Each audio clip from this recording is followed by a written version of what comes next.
یہ زندگی میں جو مہلت ہمیں ملی ہوئی ہے، اس کو سمجھنے کے لیے ایک واقعہ کتابوں میں لکھا ہے۔ ایک بادشاہ کا باغ تھا اور اس باغ کے کئی حصے تھے اور ہر حصے میں پھل لگے ہوئے تھے۔ چنانچہ بادشاہ نے ایک آدمی کو بھیجا کہ اس باغ سے پھل توڑ کر لاؤ۔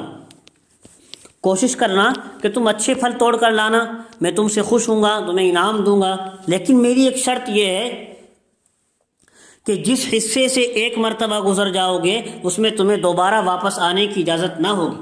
چنانچہ اس آدمی نے ٹوکری ہاتھ میں لی اور باغ میں داخل ہو گیا۔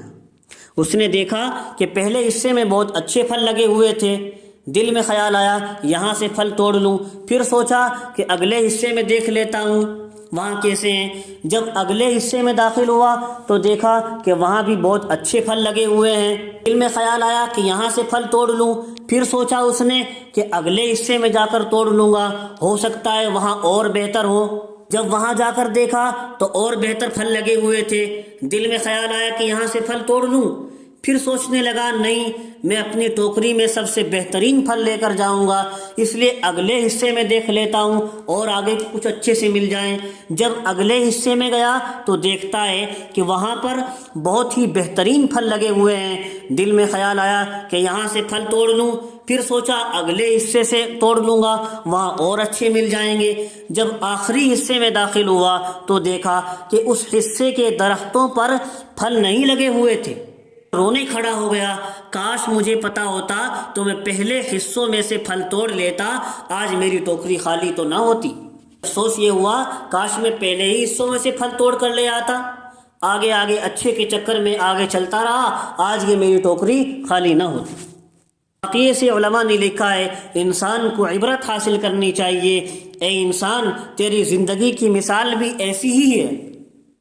تیرا ہر دن تیرے لیے باغ کا ایک حصہ ہے، تو اس میں پھلوں کو توڑ سکتا تھا، تو اس میں نیکیاں کما سکتا تھا اور کما سکتا ہے، لیکن انسان یہی سوچتا ہے کہ میں آج نہیں کل نیکی کر لوں گا، آج نہیں کل نیکی کر لوں گا، اور یہی آج کل کرتے کرتے بالآخر انسان کو موت آ جاتی ہے۔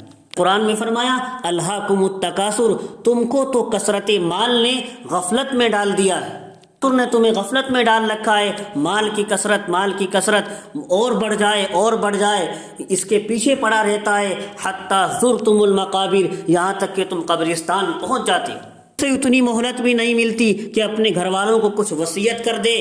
موت کا وقت آتا ہے تو وہ فوراً آ جاتی ہے، اذا جاء اجلہم فلا یستأخرون ساعۃ ولا یستقدمون۔ اللہ فرماتے ہیں جب موت کا وقت مقررہ آئے گا تو ایک سیکنڈ نہ آگے ہوگا نہ پیچھے ہوگا۔